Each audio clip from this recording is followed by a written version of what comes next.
আসসালামু আলাইকুম, hello everyone. মন্দিপাড়ার মনির ভাই তিনি আমাদের চ্যানেলে প্রকাশিত একটি প্লট সিলেক্ট করেছে।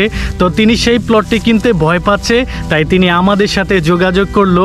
তো আমরা তাকে বলেছি যে মালিকের সাথে দামাদামি এবং লেনদেন আপনি নিজে করবেন, আমরা শুধু সেই প্রপার্টিটি কিভাবে যাচাই বাছাই করে দিতে হয় সেটা করে দেব। তো আজকে আপনারা দেখতে পারবেন সেই মনির ভাইয়ের চয়েসকৃত সেই জমিটি আমরা ক্রয় করে দিতে পারবো কি পারবো না। এছাড়াও এই জমি বাড়ি ফ্ল্যাটের কাগজ কিভাবে যাচাই বাছাই করতে হয় সেটাও দেখে ফেলবেন, এবং এই কাগজগুলো যাচাই বাছাই করার ক্ষেত্রে আমরা কি কি পরিস্থিতির সম্মুখীন হয়ে থাকি। যারা জমি বাড়ি ফ্ল্যাট কেনার কথা ভাবছেন সেই কাগজগুলো কিভাবে যাচাই বাছাই করবেন সেটাও কিন্তু আজকের এই ভিডিওতে তুলে ধরার চেষ্টা করব। এছাড়াও প্লটটি ক্রয় করে দেওয়ার পর মনির ভাই যখন এই প্লটটি কখনো বিক্রিও করতে যাবে তখন কিন্তু আমাদের শুধু এই ভিডিওটি সেই কাস্টমারকে দিয়ে দিলেই হবে, তিনি দেখে ফেলবে যে আমরা কিভাবে এই প্লটটির কাগজ যাচাই বাছাই করেছিলাম। তো আমি হচ্ছি রায়হান, এই খিলগাঁও রামপুরার পিছনে দীর্ঘদিন যাবৎ কম দামি জমিগুলো নিয়ে কাজ করতেছি। তারই ধারাবাহিকতায় কিছু এক্সপিরিয়েন্স হয়েছে, সেখান থেকে এই ধরনের ভিডিও করার সাহস পাচ্ছি। সো চলুন আজকের ভিডিওটি শুরু করা যাক। তো এই যাবৎকালে আমাদের 13 জন ব্যক্তিকে অফিসিয়ালিভাবে কনসালটেশন দেওয়ার ক্ষেত্রে ওনাদের কাগজগুলো যাচাই বাছাইয়ের সময় আমাদের কাছে ধরা পড়ে গিয়েছিল যে কিছু জমি খাস জমি ছিল, কিছু জমি ভেজাইলা ছিল, কিছু জমি ওয়ারিশের ঝামেলা ছিল, এছাড়াও কিছু জমি রাজনৈতিক প্রভাব ছিল। তাদেরকে আমরা কিনে দিতে পারি নাই, কিন্তু আমরা অনেক মানুষকে কাগজ ভালো হওয়ার কারণে ফুল কিনেও দিয়েছি। তো এই যাবৎকালে আমরা 13 জন ব্যক্তিকে কিনে দিয়েছি, আজকে আমাদের 14তম পর্ব আসতে যাচ্ছে। এই জমি বাড়ি ফ্ল্যাট কেনার ক্ষেত্রে প্রথম যেই ধাপ সেটা হচ্ছে আপনার সেই চয়েসকৃত জমি বাড়ি ফ্ল্যাটটির মালিকের সাথে বসে দামাদামিটি ফিক্সড করবেন, তার থেকে কাগজটি চাইবেন। তো আমরাও এই মনির ভাইকে সেই প্লটটি কিনে দেওয়ার জন্য মালিকের কাছ থেকে কাগজটি নিয়ে আসবো। সো চলুন আপনাদেরকে দেখিয়ে দিচ্ছি। তো দর্শক, এই মুহূর্তে কাগজটি নেওয়ার জন্য আমরা এসেছি ওসমান কাকার কাছে। তো তার থেকে কাগজটি নিব, এরপর আমরা পরবর্তী ধাপে চলে যাব। জমি বাড়ি ফ্ল্যাট কেনার ক্ষেত্রে দ্বিতীয় যেই ধাপ সেটা হচ্ছে আপনি সেই মালিক থেকে যেই প্রপার্টির কাগজটি নিয়ে আসলেন সেই কাগজটি আপনার আশেপাশে যে কোনো ভালো একজন ভেন্ডার অথবা লয়ারের কাছে দিয়ে দিবেন। তো তিনি দেখে আপনাকে বলে দিতে পারবে, অর্থাৎ তিনি সিএস থেকে বর্তমান মালিক পর্যন্ত চেনটা ঠিক রয়েছে কিনা সেটা একটু তিনি বলে দিতে পারবে। হ্যাঁ, আপনি মোটামুটি প্রাথমিকভাবে একটি ধারণা পেয়ে যাবেন যে এই প্লটটি নেওয়া যাবে কিনা। তো আমিও আমার নিজস্ব একজন ভেন্ডার রয়েছে, তার কাছে এই প্লটটির কাগজ দিয়ে দেবো এবং আমি নিজেও একবার দেখব। যদি দেখি হ্যাঁ মোটামুটি ভালো রয়েছে তাহলে তৃতীয় ধাপে চলে যা। দর্শক, এই প্লটটির কাগজ আমি সহ আমার ব্যান্ডার দেখে যতটুকু বুঝলাম চেনটা মোটামুটি ঠিক রয়েছে, এবং আমি এবং আমার ব্যান্ডার দেখার পরও কিন্তু মনির ভাইকে দিয়েছি, তিনি তার নিজস্ব একজন ব্যান্ডার বা উকিলকে দেখাতে। তো তিনি সেটা দেখিয়েছে, তাহলে তার মুখ থেকে শোনা যাক। কিন্তু মনির ভাইয়ের এই কাগজটা নিয়ে আমরা দুইটা ব্যান্ডার দেখেছি, মনির ভাইয়ের এলাকার একজন ব্যান্ডার দেখেছি। মোটামুটি প্লটটা দুই ব্যান্ডার দেখার পরে আমি নিজেও রাতে দেখছি ঠিক আছে। জমি বাড়ি ফ্ল্যাট কেনার ক্ষেত্রে তৃতীয় যেই ধাপ সেটা হচ্ছে আপনার লয়ার বা ভেন্ডার যখন বলবে হ্যাঁ প্রপার্টির কাগজটি ঠিক রয়েছে, তখনই কিন্তু আপনার সেই প্রপার্টিটি যতটুকু আপনি নেবেন ততটুকু ফিল্ডে গিয়ে মাপতে হবে। মেপে ভালো মানের একজন সার্ভেয়ার দিয়ে, সরকারি সার্ভেয়ার দিয়ে মেপে দেখবেন যে ততটুকু প্রপার্টি ফিল্ডে রয়েছে কি না।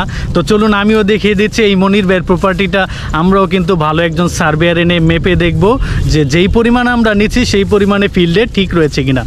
তো দর্শক, এখন আমরা আজকের প্লটটি একজন ভালো সার্ভেয়ার এনে মেপে দেখলাম যে হ্যাঁ যতটুকু জমি এখানে নামজারিতে রয়েছে ততটুকু জমি কিন্তু মনির ভাইয়ের একদম ফিল্ডেও রয়েছে, সেটা আমরা ঠিক পেয়েছি। এই বাড়ি ফ্ল্যাট কেনার ক্ষেত্রে চতুর্থ যেই ধাপ সেটা হচ্ছে আপনার সেই প্রপার্টিটি যেটা ফিল্ডে ঠিক পেয়েছেন সেটা এখন ভূমি অফিসে গিয়ে প্রপার্টিটির বর্তমান নামজারি যতটুকু রয়েছে সেটা সেখানে সরকারি খাতায় ঠিক রয়েছে কিনা।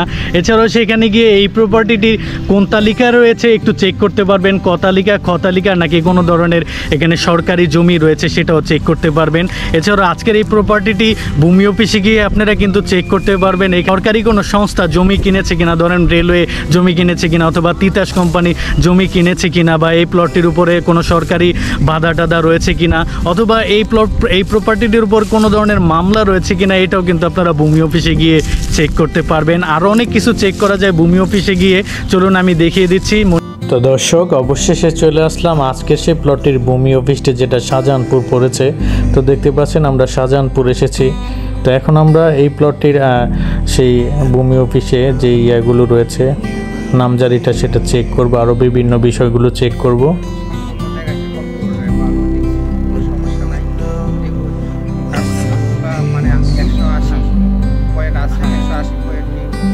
আছে ওইখানে দেখাইছি খাজনাগাদি সহ মোটামুটি ভূমি অফিস ওকে আছে। পঞ্চম যেই ধাপ সেটা হচ্ছে আপনার সেই প্রপার্টিটির যতগুলো দলিল রয়েছে সেগুলো নিয়ে গিয়ে সাব রেজিস্ট্রার অফিসে গিয়ে সেগুলো চেক দিবেন যে দলিলগুলো ঠিক রয়েছে কিনা। অনেকজন আছে দলিলগুলো গুজামিল দলিল অর্থাৎ বানানো দলিলও থাকে, অর্থাৎ সেখানে দাতাগ্রহিতা এবং দলিল নাম্বারগুলো চেক দিবেন।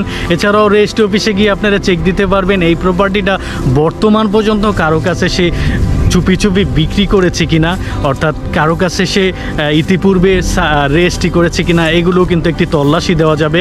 আমিও সেটা দিব, চলুন আপনাদেরকে দেখিয়ে দিচ্ছি। তো দর্শক অবশেষে চলে আসলাম আজকে সেই প্লটটির রেজিস্ট্রি অফিস, যেটা ড্যামরা সাব রেজিস্ট্রার অফিস। তো আপনারা এটা সবাই চিনেন। এখানে আজকের প্লটটি রেজিস্ট্রি করতে হবে, তবে আমরা এখানে আজকের প্লটটির সেই দলিলগুলো এবং একটি তল্লাশি দিতে এসেছি। দেখতে পাচ্ছেন এখানে মনির ভাই রয়েছে এবং আমরা এখানে সকল কিছু কমপ্লিট করেছি, দেখেছি মোটামুটি ঠিক রয়েছে।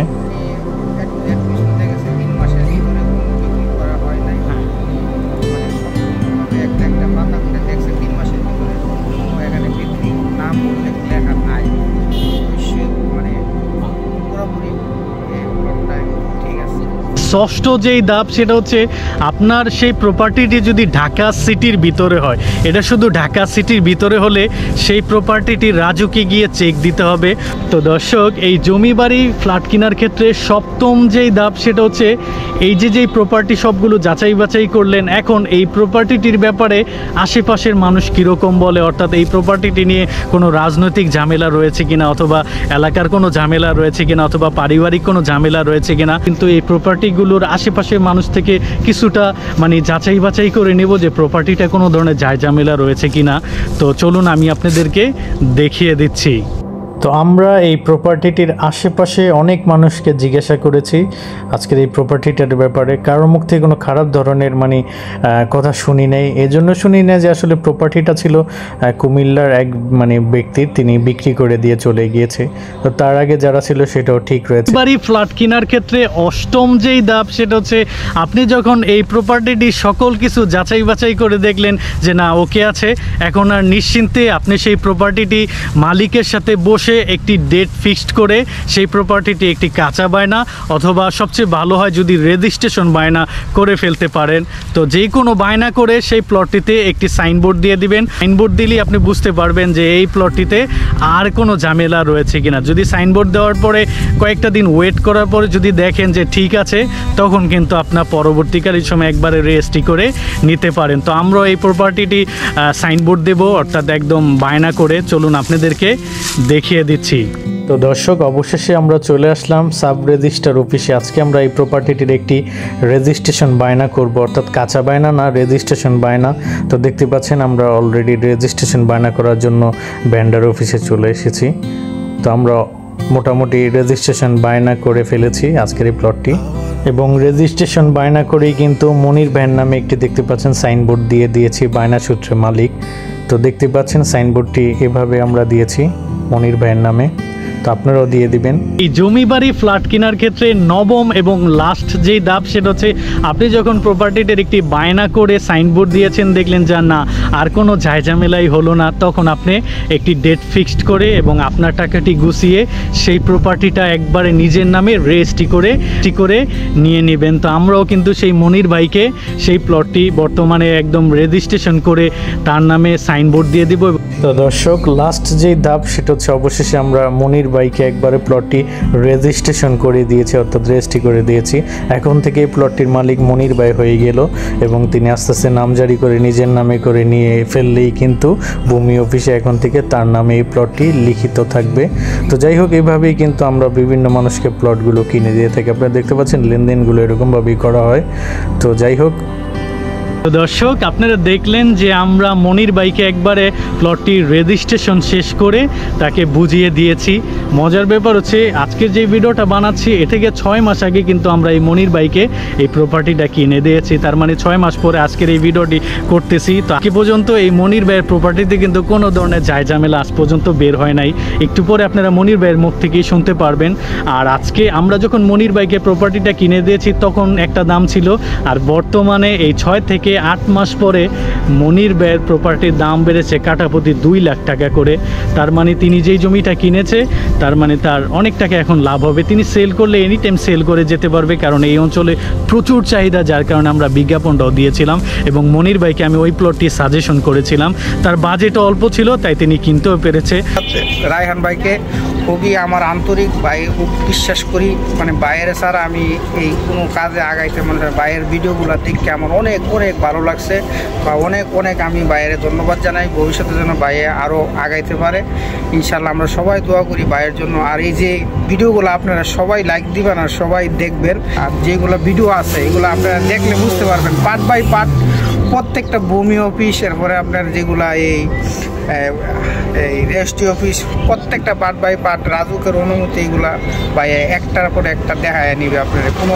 তো যাই হোক, মনির ভাইয়ের চ্যাপ্টার এখানে শেষ করলাম। তো আপনারটি কিনতে ভয় পাচ্ছেন তারা আমাদের এই ভিডিওটা দেখে আমরা কিভাবে যাচাই বাছাই করেছি, সেম আপনারাও ঘরে বসে এইভাবে যাচাই বাছাই করলে আপনারাও কিন্তু প্রপার্টিটা নিঃসন্দেহে কিনতে পারবেন। আরও যদি প্রপার্টি লাগে তাহলে আমাদের ওয়েবসাইটটি ভিজিট করতে পারেন www.propertydekhovd.com। সবাই ভালো থাকুন, সুস্থ থাকুন, আল্লাহ হাফেজ।